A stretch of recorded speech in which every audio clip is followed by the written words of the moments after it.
دا یو حدیث یو نصرانی واورېدو په لاره تېرېدو نو دې لاړو د خپل مال نه زکات ورکو نو د ده یو بل ملګری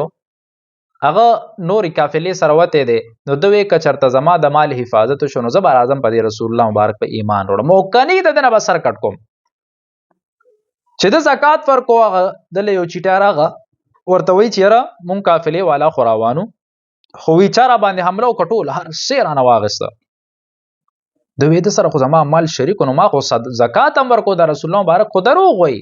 د توره رویسته رسول الله مبارک له روان دی په لاره ولې یو بل کس ورځي مخې ته چې بل کس ورغو هغه وله بله چیټۍ ورکه ورته ویي هغې نه خو یې مال واغېسته وي زما د اس یا د اوښې خپه خوږ شوه نو زه شاته ایساروم زما مال محفوظ دی راغو رسول الله مبارک ته کېناستو